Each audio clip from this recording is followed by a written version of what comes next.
Right, well, after last night's drawing, this one,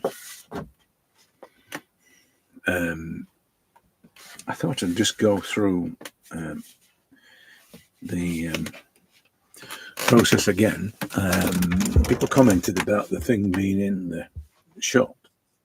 And as I said on the other one, because I teach people to draw these things and they pay me,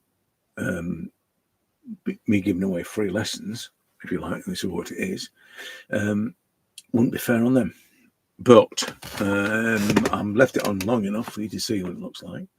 So you could always capture that still if you wanted.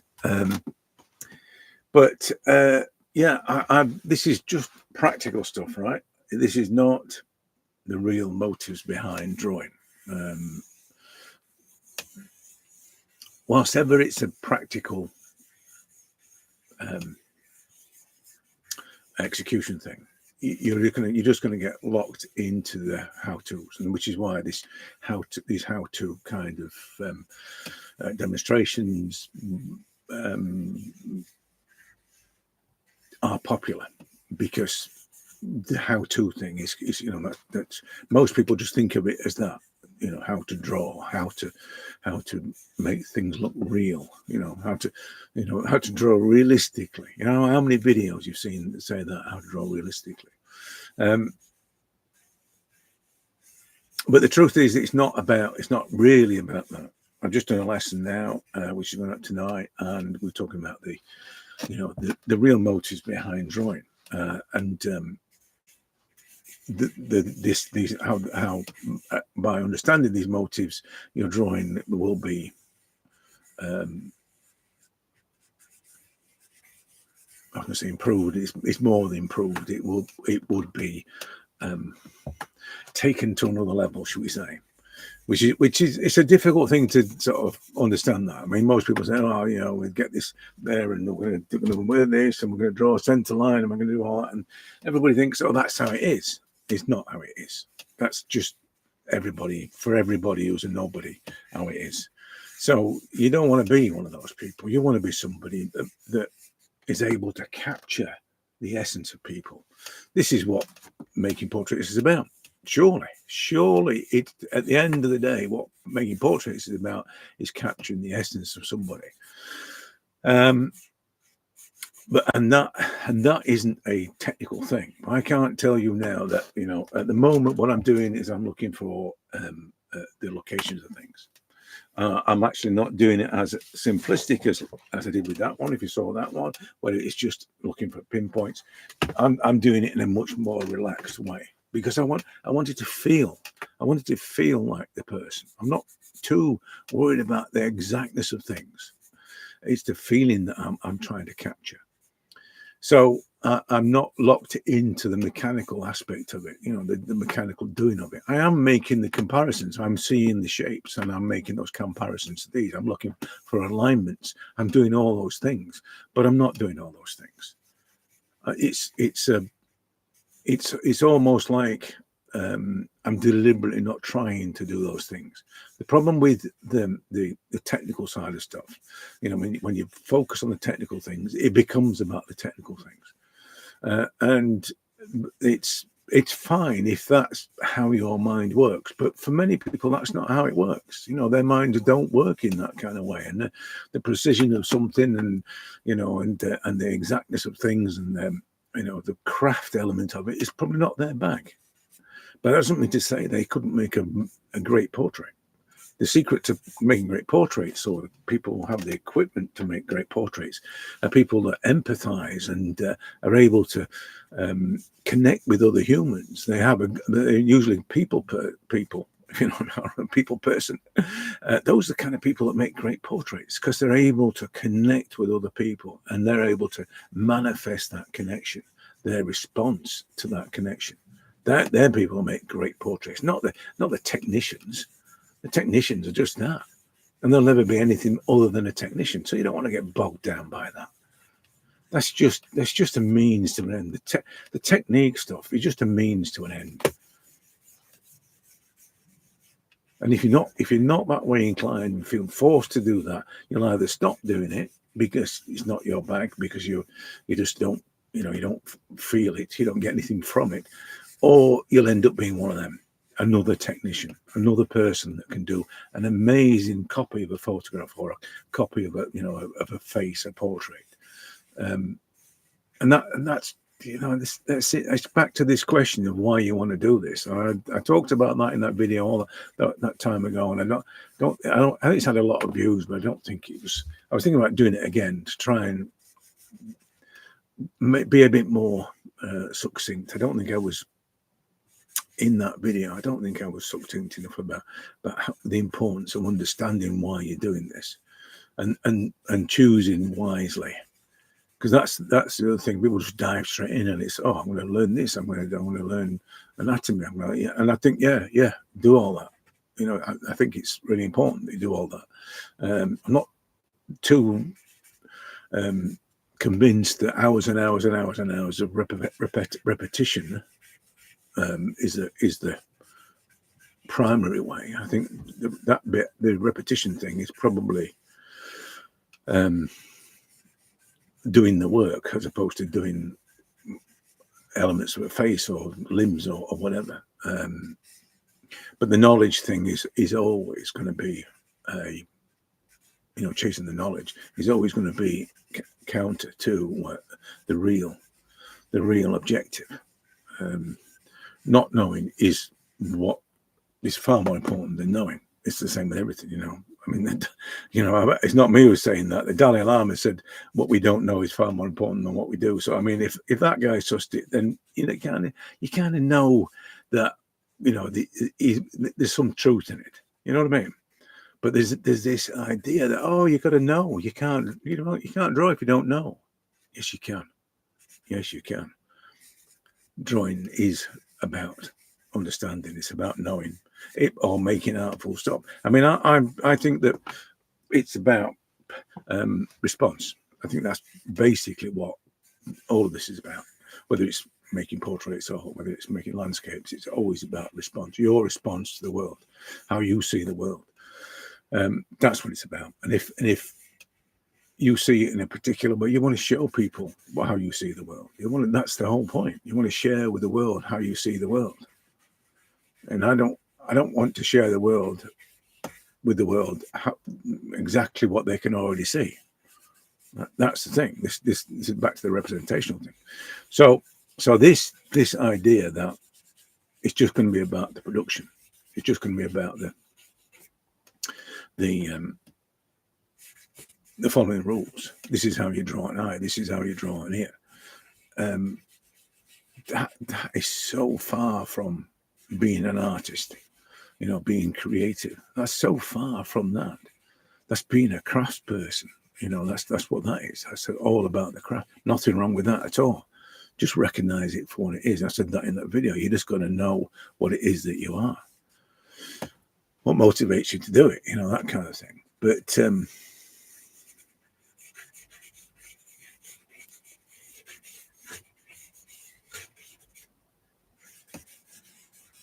yeah, so I just wanted just to come back on and do it. I didn't want it to, because I'm not doing it like everybody. I don't do it like everybody else. I don't want people to think of it as just another way of drawing a face. You know, somebody did say, you know, this sort of more looser, freer kind of thing. It's not just another way of drawing a face. It just so happens that I do it like this, when it works for me, but it's because I feel this way. It's not because I've figured out a different way of drawing. I have, but it's my way of drawing, and you know, what makes it work is the way I feel about drawing, not necessarily that I've got this magic technique. So, you know, it's that, I suppose it's that as much as anything else, to get on and say, look, just don't take my word for it. You need to find your own way of doing this, and it's going to come out of having the right mindset to do it. That's where it's going to come from.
I think one of the other things I was going to do after that one last night, which is I haven't done any more on it after last night, but I also talk about the finish side of things.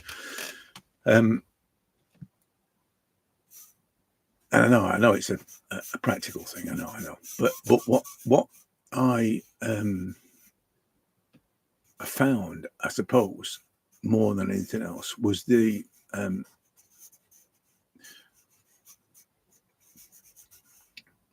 focus on what is important and what isn't important thing. You know, some things will need treating in a certain way and some won't. And there's a kind of it's probably the same for everybody, but it's not. Sometimes you see things that are important about a face that other people don't see. And you may focus on those things. If it's a representation, then we'll probably be looking at the same things and focusing just on those things. I can't remember who said it to me, but somebody said something about, you know, just draw what's important. Don't draw what's not important.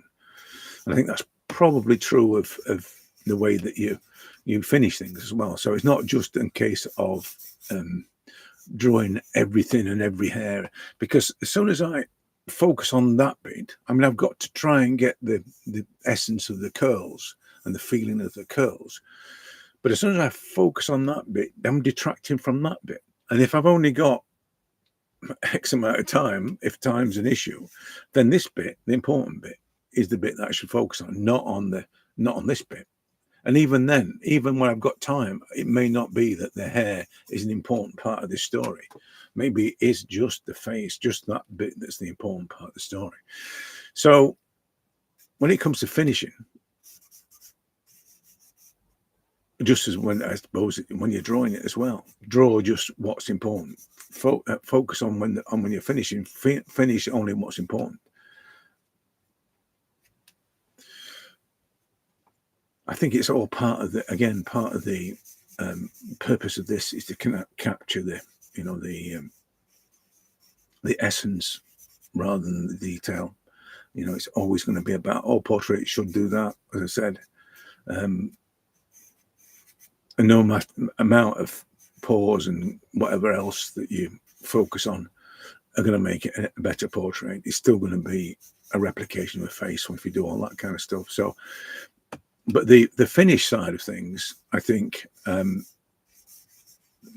you kind of develop. I mean, I think I have. I think I've got a particular way of finishing. And I think it's probably to do with, it's a lot to do with my impatience.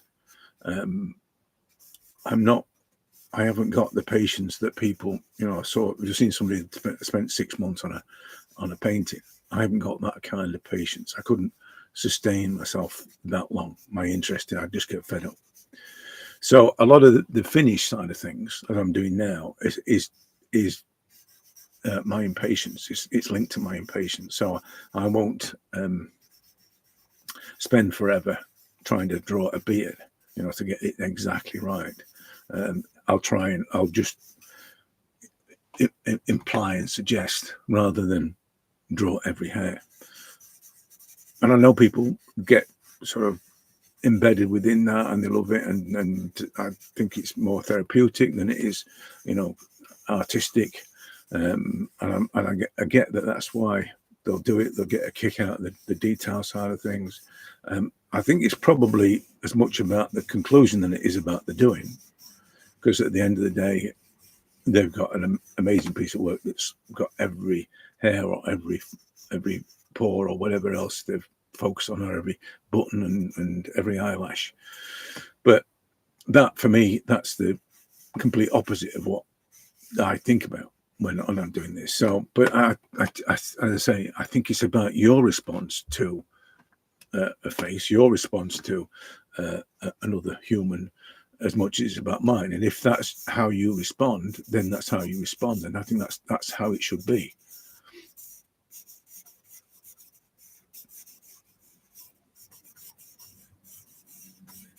But one of the things about once we get past, as I say, getting past the mechanical mechanical aspect of it.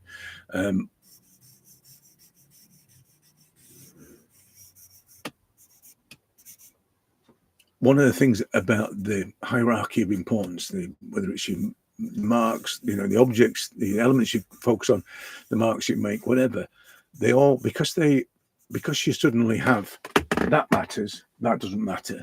The way you treat that will be completely different to the way you treat that. That's really important. So I'm going to make sure that I get those. That's not important. So I'm just going to do that. And that kind of juxtaposition of relevance, that juxtaposition of treatment, it creates a different kind of story. It's all part of my relationship to this face thing. This is how I see this face, but it delivers the story better. It delivers the feeling of this face better. I know all this is like not what people would want. I just want to draw faces kind of thing. But at the end of the day, this is my response to face drawing, and not your response to face drawing. And if someone wants to know how to make faces feel, a portrait feel like the person, then they've got to get on board with the emotional response side of things. It can't be just an execution, because it's just going to be an execution like anybody else could learn to execute. And that's not really what people want from a portrait. They don't want what they can get in a photograph. They want more than that. So you've got to learn to see beyond the photograph. Like a friend of mine did a course, I think he's doing it now, Beyond Realism. And it's that. It's beyond realism we're talking. So whatever it is that you feel towards this individual, that has to be encapsulated in your response. I think also one of the things, as I'm doing it now, and I can feel it happening now, is that when you're drawing and you're connected with the process of drawing, things will happen that you have to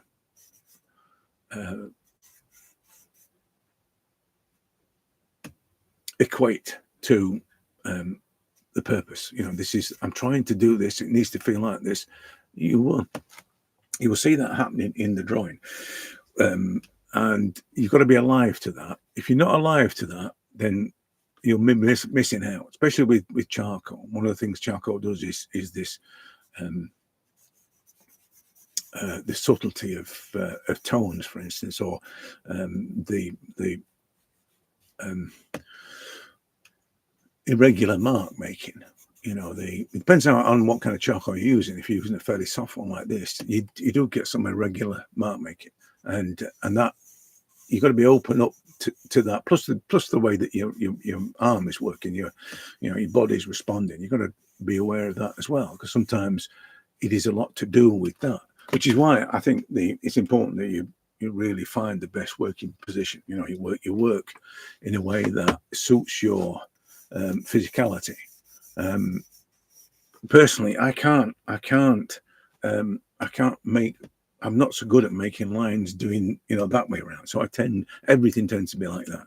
Everything's drawn from the shoulder, as I was trying to show the other day. It's not, I don't try not to draw from the wrist or use charcoal that's too short. So it's always going to be from the shoulder. And as part of that setup, distance from the paper, arm's length thing, part of that setup, I have mark making techniques that occur, and I've got to, and those, along with the charcoal, are the things that I need to be aware of at the moment I'm doing them.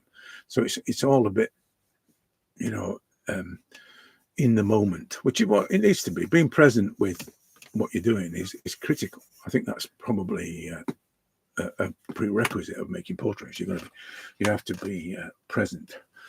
I think that's probably true of making art full stop. But in terms of the process of making a portrait, I think being present with that, seeing how it's evolving, and watching the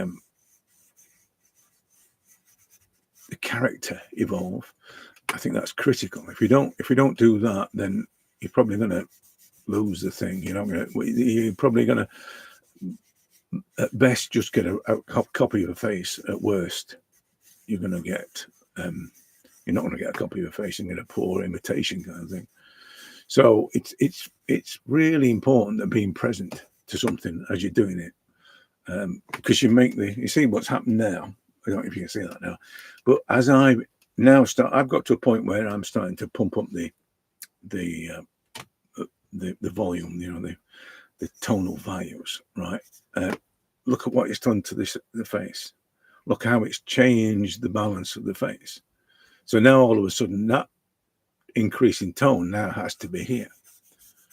So this is me being present to it, right? And this is just the practical stuff. This is not about whether or not it feels like him and whether I've caught the essence. This is just practical stuff. So I've got to now manage that. You can see how it's changing now. I've got to manage that tonal increase. I'm going to try. It's the balance thing. Everything has to balance. So we've got a tonal increase across there. It happens there. It happens here. So it's all the way across. You see there, just by doing that, you see how that changed the relationship with that. All of these, you've got to be aware of all these things. And then this is not just a practical production thing. This is the way the thing feels. You see how it's changing now. You see how it's changing all the time. I mean, obviously we've got, as soon as I put the collar into there, then and increase the tone of that collar, then all of a sudden you see it's not starting to change. You see, the dilemma I've got there is if I increase this and increase that shoulder there, then the problem I'm going to have is that this is going to go suddenly like that, and everything will pull down towards that. Now, I can cope with that, but I've got to do it in phases. I can't suddenly increase that because I will see differently. As soon as my observational accuracy is tainted by a sudden increase in tones, I'm going to lose my accuracy. I'm going to suddenly lose the ability to see the relationships accurately because my eyes are going to be pulled straight towards that. So I'm always reluctant to commit to the darker tones until I'm 100% sure that everything's where it should be. So at the moment, I can gradually work the tones into the hair to increase the tones of the hair. I can gradually do that, and as I do that, and everything starts to get, as you can see, it starts to get. I've got to do it in such a way that it keeps a silvery kind of feel about it. It's silvery grey kind of feel about the hair, which is just going to be virtual black and white strokes. But as I do that, and I've got to then fix the tone of the ear, for instance, so the ear's not pushing out. I can then start to manage the tones across the face. So that means increasing things like that. There is a tonal element to it there across the that little cheekbone there, that little cheek, and then obviously down the nose. So all of this is all part of that. It's kicked off by that, and then all of a sudden you can see it starts to say, right, everything else has to come in line with that. All the balance of things has to come in line with that. Otherwise, it's just not going to work. It's just not going to feel right. And all the time that this is happening, none of these lines matter. None of these marks matter as individual marks. Cumulatively, yes, they do, because they create the effect of a particular tone there. But individual marks do not matter. It's the cumulative effect. You can see that there, the highlight across his forehead there. None of those lines are anywhere near where they should be. But look how it creates that impression of light. That's kind of the point of the more emotional response. It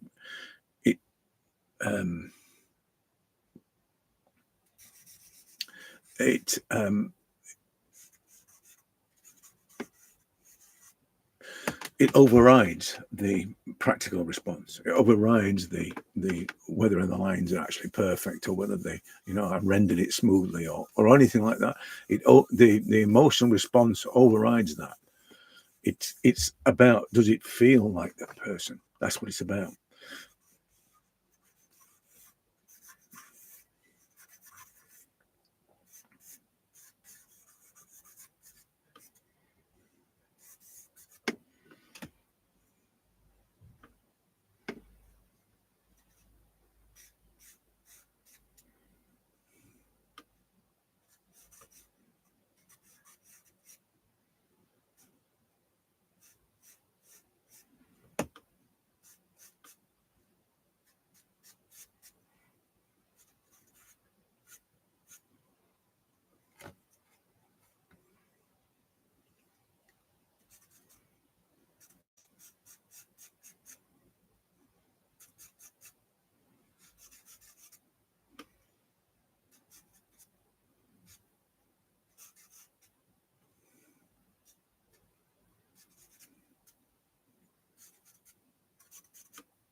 charcoal all right.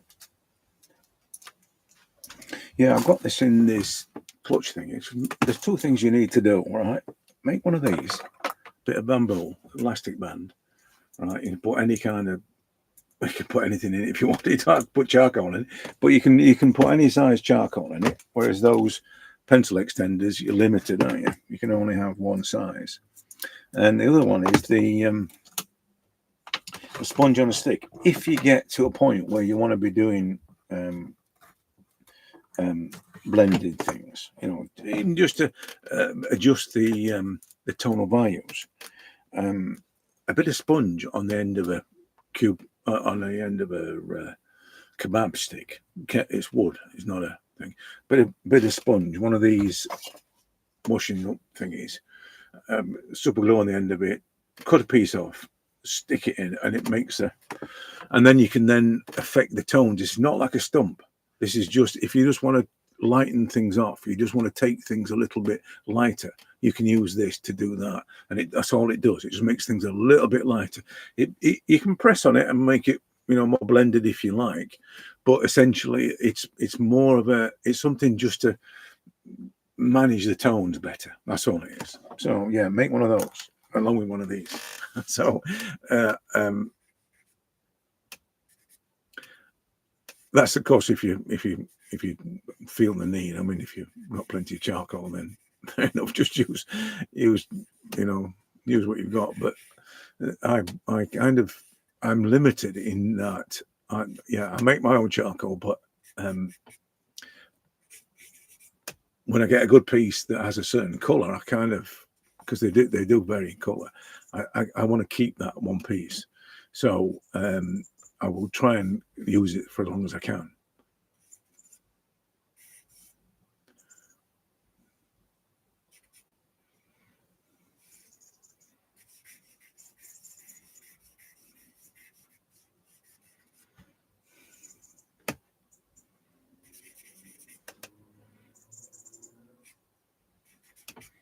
So now this is the other thing. This is the other part of you got to feel it, not just, you know, try and capture it mechanically. There is a point at which you think it's caught the essence of this character. You know, it's caught the essence of this face, right? And at that point that it's caught the essence, you should stop. It doesn't have to be an exact replication. If it feels like the guy, that's job done. And that's the beauty of having a more emotionally responsive approach to this, is that as soon as it feels like the person, that's all you set out to do. You didn't set out to make an exact copy of a face. You set out to create or to capture the essence of this person. You wanted to capture your response to this person, your emotional response to this person, rather than it being, it's just a process, a mechanical process, like I was talking about last night, really, which was this is how to do it kind of thing. And then, in a way, this is what I'm talking about now. But this is the next phase. This is the important bit.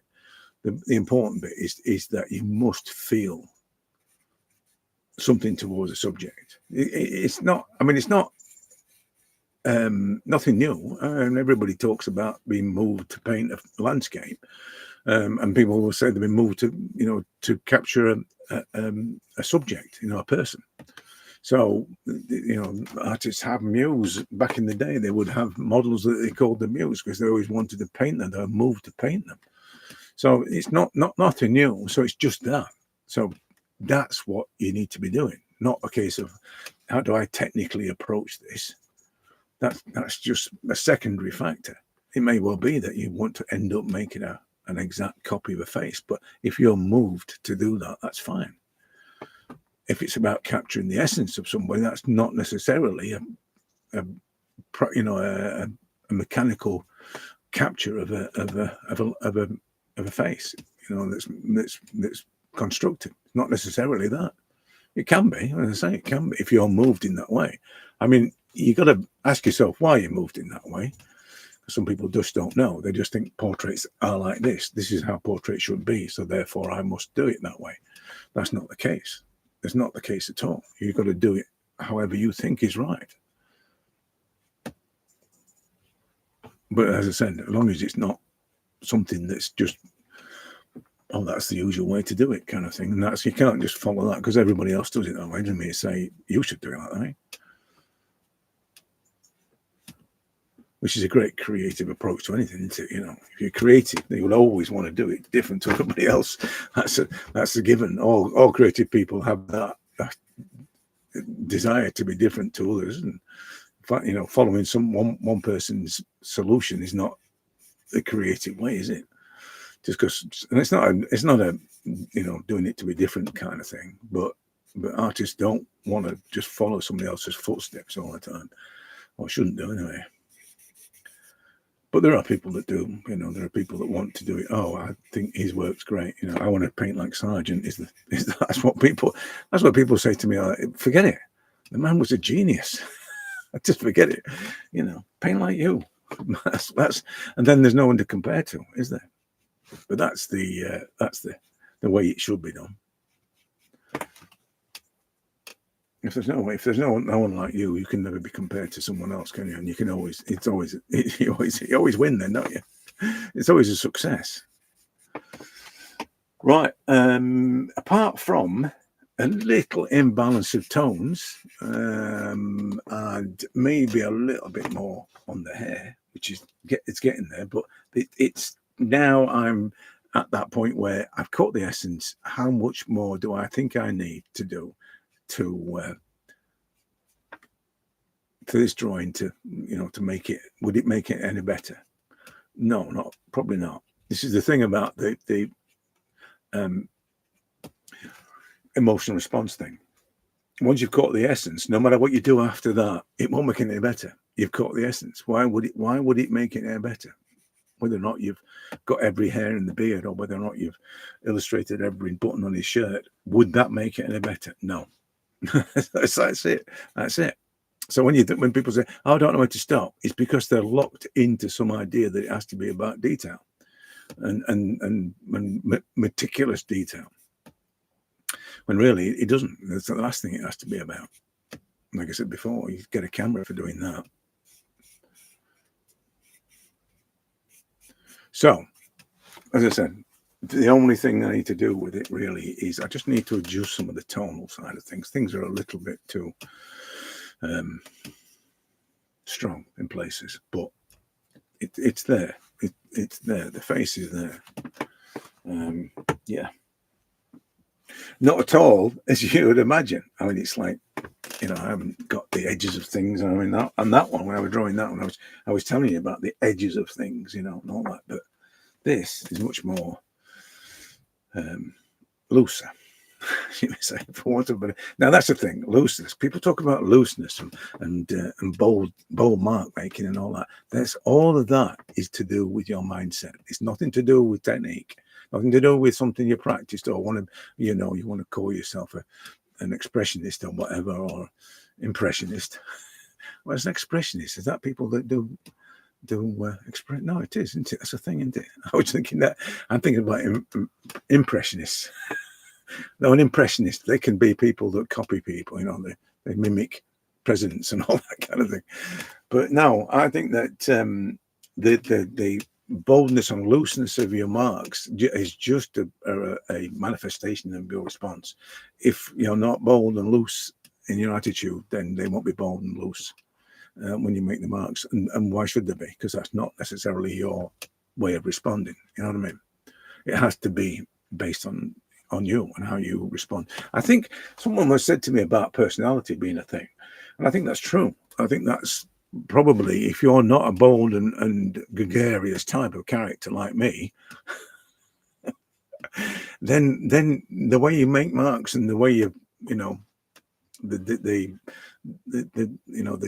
flow of things and the response as well won't be the same as mine, and that's fine. That's how it should be. So your response might be more reserved and might be more meticulous, and that's fine.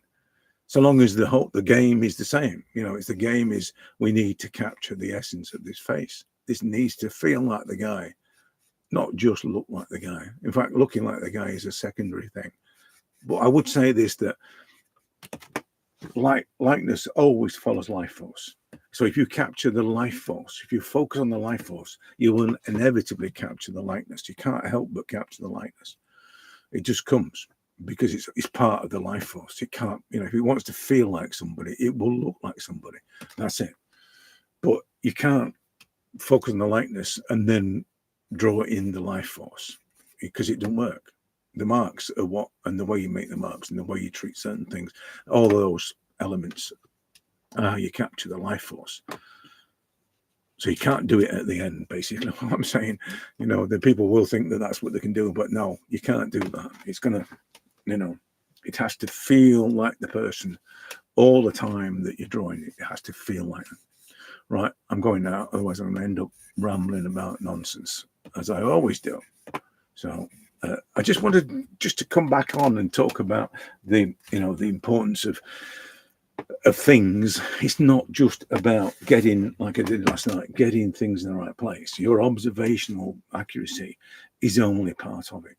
The other part of it is the way that you observe, the emotional observation, as much as the visual observation.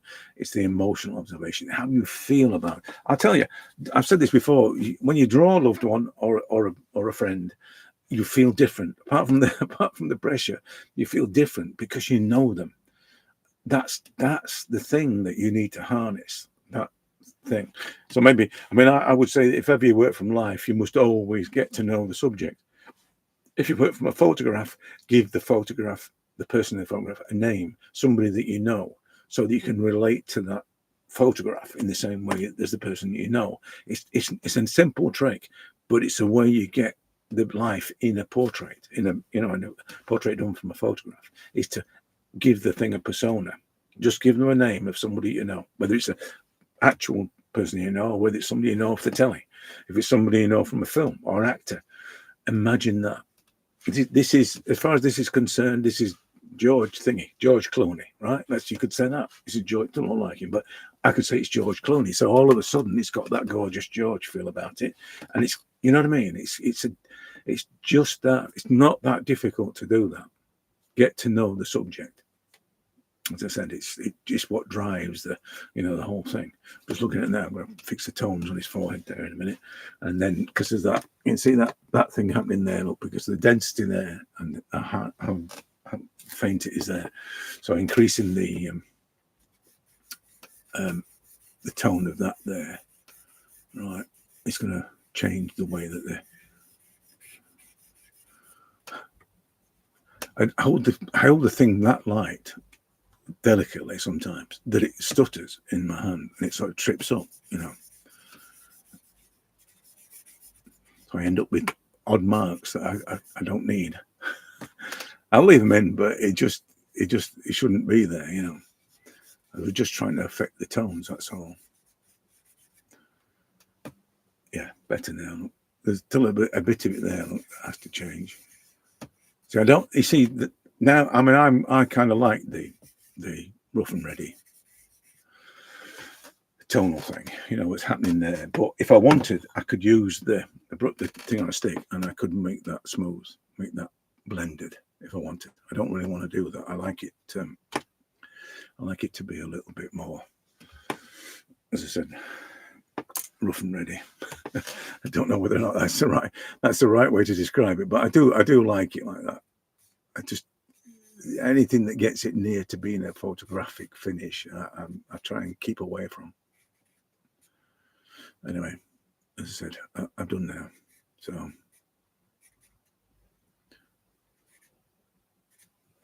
I'll catch you in the next one.